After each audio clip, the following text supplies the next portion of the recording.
वर्तमान में प्रदेश का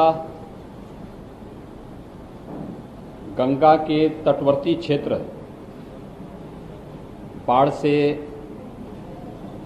प्रभावित हैं। पूरे प्रदेश के अंदर लगभग 24 जनपदों के 600 से अधिक गांव, आबादी के गांव बाढ़ की चपेट में होने के कारण राज्य सरकार के स्तर पर उन सभी क्षेत्रों में बचाव और राहत का एक बृहद अभियान चल रहा है। मैं स्वयं इन सभी क्षेत्रों का भ्रमण करते हुए आज बलिया जनपद में आया हूं। मैंने अभी तक इटावा, औरैया, जालौन, हमीरपुर, वाराणसी, गाजीपुर, बलिया इन सभी जनपदों का जमीन से भी और हवाई सर्वेक्षण भी करते हुए राहत कार्यों की और बाढ़ से बचाव के लिए किए जा रहे कार्यों की समीक्षा की है, उसका निरीक्षण भी किया है। कल वाराणसी में मैंने मिर्जापुर, भदोई, चंदौली जनपदों की भी समीक्षा की है। प्रशासन युद्ध स्तर पर राहत और बचाव के कार्यों के साथ जुटा हुआ है। आज बलिया के अंदर भी मुझे पूरे जनपद के अंदर गंगा नदी के कारण, टॉन्स के कारण और सरयू नदी के कारण बाढ़ या जल प्लावन की जो स्थिति पैदा हुई है उसका निरीक्षण करने का अवसर प्राप्त हुआ है और मैंने इस चीज को वहां पर बहुत नजदीक से देखा है कि एक बड़ी आबादी, जिसमें लगभग अगर आबादी के गांवों की संख्या, राजस्व गांवों को हम देखें तो वह 112 राजस्व गांव हैं, लेकिन आबादी से जुड़े हुए गांव केवल 34 ऐसे गांव हैं जिनकी लगभग 1.25 लाख के आसपास आबादी बाढ़ से प्रभावित है। वहां पर बचाव और राहत के कार्य चल रहे हैं। एनडीआरएफ, एसडीआरएफ, पीएससी की फ्लड यूनिट और लोकल नाविकों को भी बचाव और राहत कार्य के लिए लगाया गया है। प्रदेश सरकार के द्वारा पहले से ही प्रधानमंत्री गरीब कल्याण अन्न योजना का खाद्यान्न और राज्य सरकार के स्तर पर भी प्रदेश के अंदर 15 करोड़ लोगों को यह सुविधा उपलब्ध कराई जा रही है। लेकिन इस सब के बावजूद पीड़ित परिवारों के लिए पर्याप्त मात्रा में खाद्यान्न जनप्रतिनिधियों के मार्गदर्शन में हर एक जनपद में पर्याप्त मात्रा में उपलब्ध कराया गया है। हर बाढ़ पीड़ित व्यक्ति को 10 किलो चावल, 10 किलो आटा, 10 किलो आलू, 10 किलो सूखा चना, भुजा, लाई, इसके अलावा मिर्च मसाले, नमक, मोमबत्ती और प्रयास किया जा रहा है कि प्रभावित क्षेत्रों में केरोसिन की भी उपलब्धता हो सके।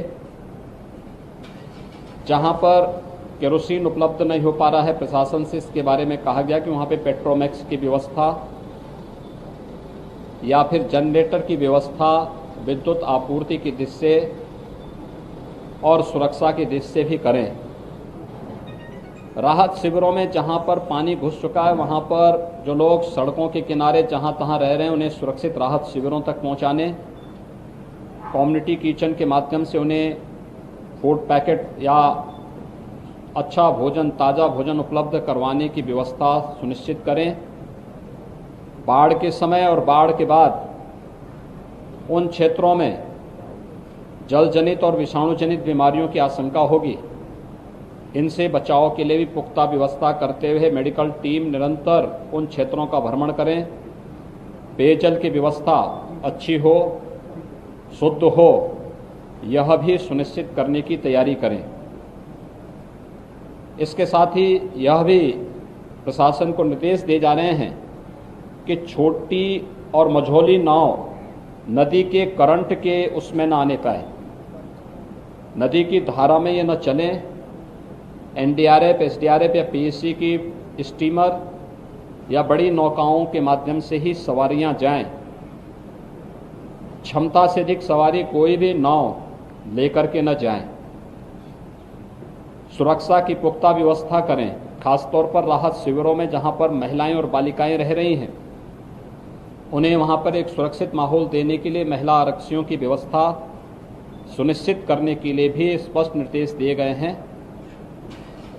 पशुपालन विभाग को पशुओं के लिए चारे की व्यवस्था, टीकाकरण की व्यवस्था और अन्य कार्यों के लिए भी हिदायत दी गई है और सिंचाई विभाग को भी यह स्पष्ट हिदायत दी गई है कि वह सुनिश्चित करें कि जो नदी के करंट से कटान की संभावना दिख रही है, वहां पर कटान अवरोधक कार्य अविलंब वे लोग प्रारंभ कर सकें।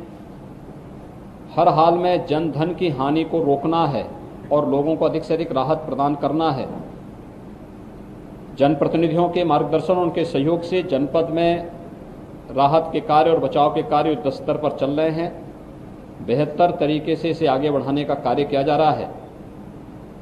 अभी आशंका बनी रहेगी तो उन सभी आशंकाओं को आगे बढ़ाने के लिए भी, आगे उन सभी को निर्मूल साबित करने के लिए प्रशासन को सचेत रह करके, सक्रिय रह करके बचाव और राहत कार्यों को निरंतर आगे बढ़ाने के लिए हर बाढ़ प्रभावित गांव में नोडल अधिकारी की तैनाती, निगरानी समितियों से उनका बेहतर समन्वय, हर जिले में कंट्रोल रूम के माध्यम से निरंतर इनके साथ संवाद की बेहतर कार्रवाई को आगे बढ़ाने के लिए निर्देश दिए गए हैं। जनपद बलिया ने कोरोना महामारी पर बेहतर तरीके से नियंत्रण प्राप्त किया है। आज यहां पर कोरोना पॉजिटिव का एक भी केस नहीं। यहां पर ऑक्सीजन की आपूर्ति में और ऑक्सीजन में आत्मनिर्भरता के लिए जो प्रयास प्रारंभ हुए हैं वह एक सराहनीय प्रयास हैं। और थर्ड वेव की जो आशंका व्यक्त की जा रही है, पीको निको के निर्माण की कार्रवाई भी युद्ध स्तर पर यहाँ पर चल रही है। बहुत शीघ्र यहाँ पर उससे संबंधित उपकरण और इक्विपमेंट आ जाएंगे, तो स्वाभाविक रूप से वैक्सीनेशन के कार्यक्रम को तेजी के साथ आगे बढ़ाना और सभी संबंधित को इसके साथ जोड़ने की कार्रवाई युद्ध स्तर पर चल रही है। हमें विश्वास है कि कोरोना महामारी के साथ साथ इस आपदा पर भी नियंत्रण प्राप्त करने में यहाँ के जनप्रतिनिधि, यहाँ का प्रशासन और राहत कार्य से जुड़े हुए सभी लोग बहुत शीघ्र इस पर नियंत्रण प्राप्त करेंगे। यहाँ पर बचाव और राहत कार्य युद्ध स्तर पर चल रहा है। लेटेस्ट खबरें पाने के लिए कल्याण टुडे चैनल को सब्सक्राइब करें और नोटिफिकेशन पाने के लिए बेल आइकॉन बजाएं।